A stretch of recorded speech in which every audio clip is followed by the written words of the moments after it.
There's something almost poetic in the image of a man marching in a straight line, wearing the same uniform as thousands of others, believing he's destined for something greater than himself. A symphony of identical footsteps echoing across a field where individuality was left to die before the first battle even began.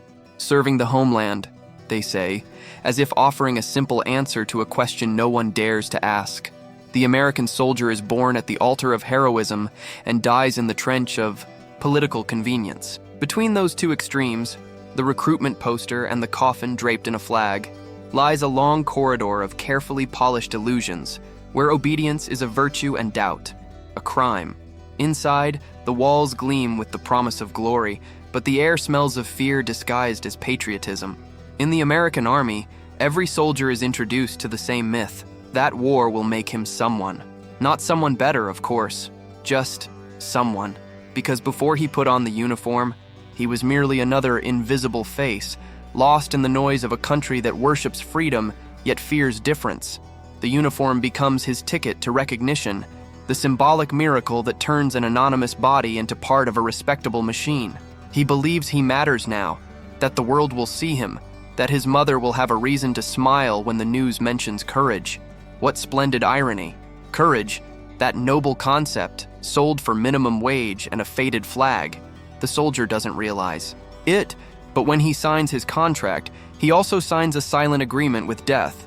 And he does it with the same ease one accepts the terms of an app. During training, he learns that thinking is dangerous, feeling is weakness, and hesitation is a crime. Every movement rehearsed, every emotion trimmed. The instructor's shouts echo like inverted prayers, shaping men who no longer belong to themselves. The sound of boots hitting the ground mixes with weary voices until identity dissolves into a chorus of obedience. He discovers the body has limits, but fear does not. And the best way to survive is to never ask why he's fighting. War, after all, is a corporation with a moral facade, a business where death is the product and honor the marketing slogan. The soldier is employee of the month, even if the month ends in a quiet funeral. Ah, the funerals. The only truly organized events in a soldier's career. There, the shine of the uniform replaces the warmth of the body, and the national, anthem plays as if trying to convince the living that death is a privilege. The flag, folded with mathematical precision, is handed to the mother, a rehearsed gesture meant to turn horror into something acceptable. He died serving his country, they'll say, and no one will dare ask which country or whom he was really serving. The U.S. Army has that rare gift, turning tragedy into slogans. And slogans, as we know, last far longer than memories. Between missions, the soldier lives with a kind of silence most civilians will never know. A silence not born of absence but of excess. Too many memories, too many ghosts. The voices of fallen comrades, faces fading into oblivion, orders carried out without understanding. All of it piles up like dust inside the mind. And while the world calls him a hero, he secretly wonders if heroes even exist, or if they're just convenient characters invented to justify the unacceptable. But he says nothing. He's learned that silence is safer than sincerity. The uniform stays clean, even when the conscience is stained. In the barracks, there's always that smell of metal, sweat, and pretense. Men trained to kill, yet helpless before the emptiness that follows. Humor becomes the only escape valve. Jokes about their own deaths, forced laughter between cigarettes, as if mocking fate could delay it one more day. At night, when the noise fades, he stares at the ceiling and realizes how boring heroism truly is. The body aches, the mind screams, and the only sound left is the faint echo of promises made by generals sleeping on silk sheets. He understands too late that war was never about him. It was about numbers, contracts, and power. He's merely the human face of an industry that pretends to have a soul. It's curious how the American Army sells ideals of freedom in the name of absolute submission. Every order is a reminder that obedience is the most valuable currency.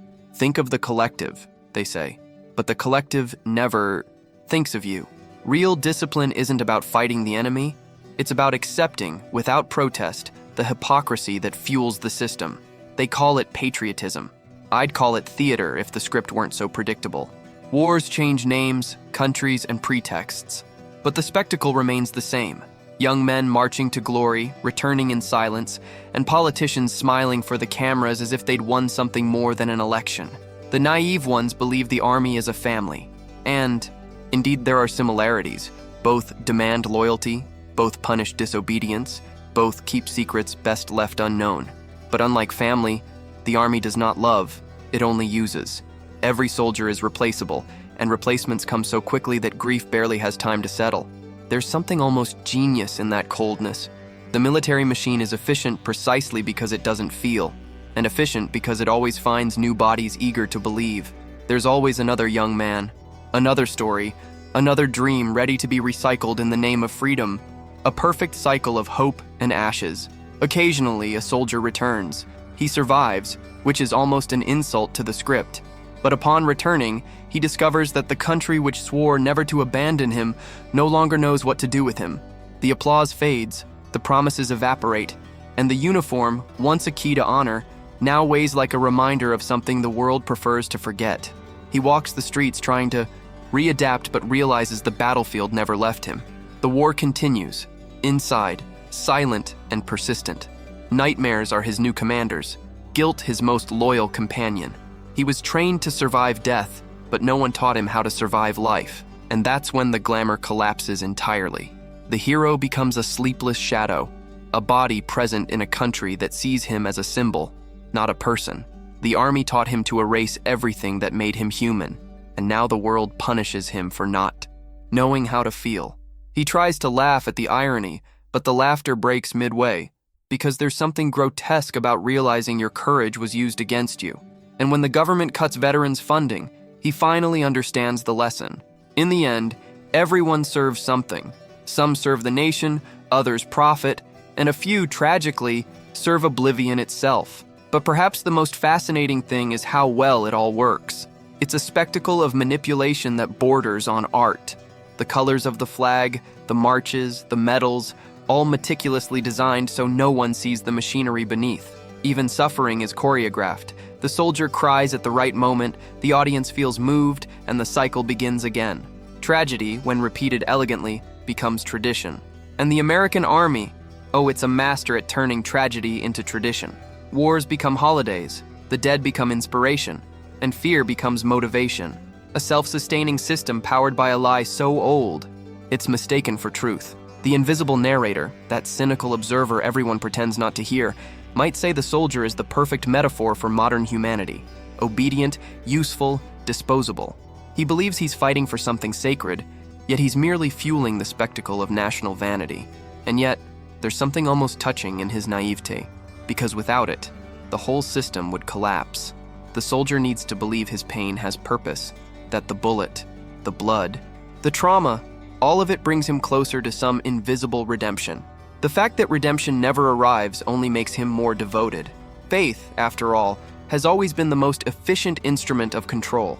In the end, it all comes down to this: a man, a uniform, and a belief. Three elements strong enough to sustain the most powerful empire on earth. The uniform gives him shape, the belief gives him purpose, and the empire gives him a dignified coffin. A balanced transaction, if you think about it. The government gets a narrative, corporations get contracts, and the people get the illusion of safety. Everyone wins, except the soldier. But he's been trained not to complain. And if, at some point, he dares to doubt, he only needs to look at the flag waving in the wind and remember, doubt is unpatriotic. There's a morbid beauty in it all, a symmetry only human tragedy can produce. The American soldier is the leading actor in a play that never ends, applauded by an audience that prefers to ignore the smell of gunpowder among the memorial flowers. His heroism is the cheap perfume that masks the rot beneath the system. And still, he marches, because it's easier to obey than to think, easier to die for an idea than to live without meaning. He is the mirror of a nation that turned war into spectacle and obedience into virtue. And so, the cycle begins anew. New faces, new flags, same promises. Time changes, enemies trade names, but the script remains untouched. A script the soldier himself helped write with the blood of his predecessors, believing that this time would be different. But it won't. It never is. Because deep down, the American army doesn't recruit warriors. It recruits believers. And faith, when mastered, is deadlier than any weapon. The soldier marches, the narrator watches, and the world applauds. And in the distant echo of that applause lies an uncomfortable truth, perhaps the greatest tragedy of being a soldier, is realizing too late that there was never a war to win, only an illusion to maintain.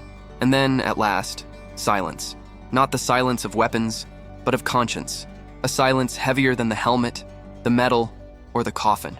He's at peace, they say. Perhaps they're right. Peace, after all, is merely the absence of questions. And if you've made it this far, maybe something inside you has also felt the weight of that invisible uniform we all wear, the one that makes us obey without really knowing why. So tell me, what do you see when you look at a soldier? A hero? A victim? Or just another reflection of humanity trying to make sense of the absurd? Write in the comments what this story awakened in you. A word, a feeling, a thought. I want to read what kept echoing inside you after the silence.